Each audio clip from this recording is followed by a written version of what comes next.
Right, boys and girls, how we doing? Geordie Josh back here again. Liverpool 2, Newcastle United 1.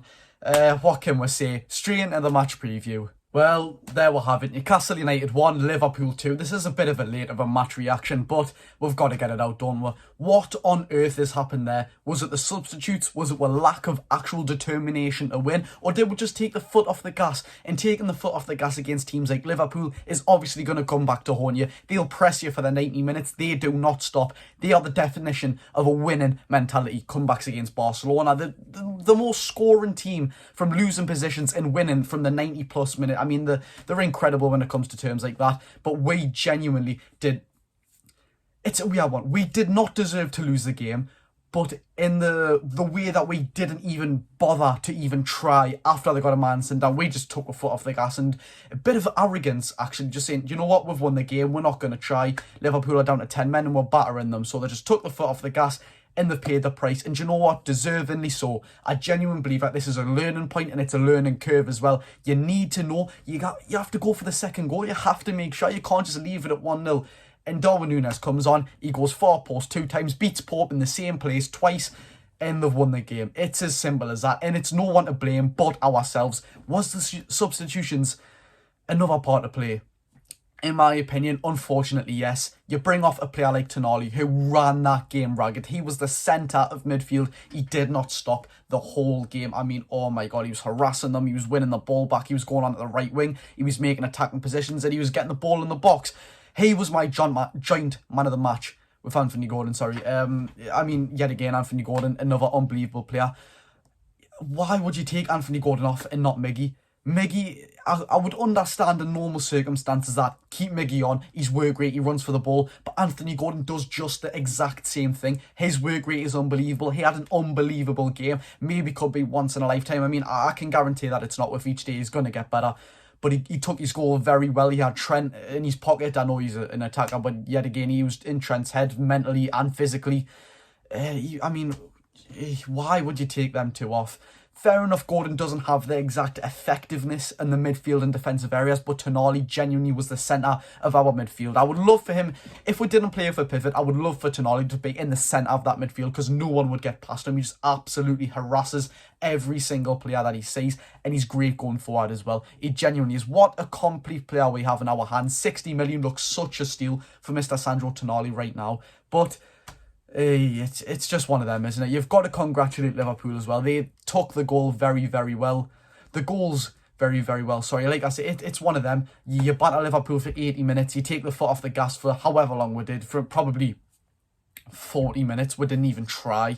The second half, we looked dire. We looked like we didn't want to play football. We were just there to pass it about and say, oh, do you know what? We might score. We might. I'm 100% sure that's not what Eddie Howe wanted. It was the players on the pitch. Of course, you bring Longstaff on, Elliot Anderson, Callum Wilson. You cannot blame the substitutes that came on. You can give it a factor of the substitutes that came off, but I would not blame the substitutes that come on that didn't really put a foot wrong at fault for the goals. Unfortunately, I wouldn't say Botman was at fault for the goal. I mean, it's so unlucky. Hit off his back, he turns around, hits off his heel. It's just unfortunate, isn't it? It is unfortunate for the second one. I think Bruno gave it away, and then Target was just nowhere to be seen. Dan Burn was 5 yards away from everybody else in the defensive line. Now, what went on? Unfortunately, it just is one of them games. It's probably just going to happen once every 10 seasons or something. It's just one of them. But back on at Liverpool, you've got to congratulate them. They got two full chances in the game, 2 clear-cut chances, should we say, and they took them. And it's our own fault. Unfortunately, it was Liverpool, and they've beat us again, and we just can't seem to get one over on them. We haven't beat them since 2015 now, when Gini Wijnaldum scored in the last second. Was it at St James's Park? I can't exactly remember.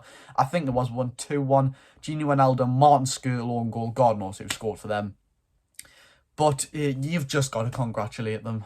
I seen somebody say that we, kind of lack the winning desire. And by the way, I don't believe that whatsoever. Otherwise, we wouldn't have got to a Carabao Cup final last season. We wouldn't have made the Champions League, and we wouldn't have finished 4th place in the Premier League. Of course, we don't lack a winning desire. But I think it's just, yet again, it's a bit of arrogance. You need to put the extra step in, lads. And as professionals, I hope, well, of course, they will know that. And they're not going to let that happen again. they're going to have to put in 110%, even more work rate against Brighton. The fans are going to be on the back. Unfortunately, the fans are on the back for some reason. Lads, we've got Champions League football. We made it a Carabao Cup final. We've been playing the best football we've ever seen since 1996, maybe. It's just, however, we're in a very lucky position. Who even said we needed to be taken over? Of course we deserved one, but we're in such a lucky position as Newcastle fans. Mike Ashley could still be Warner. Steve Bruce could still be our manager. We could still have Emil Kraft playing at right back. I don't like to call players out, but you get the gist of things. So just be very grateful, lads. It's 3 games in. We've got the hardest start of a season by far for a very, very long time. Aston Villa were breezed past them. Manchester City, the treble winners, 1-0 loss in the back garden. I'll take that. Do you know what I mean?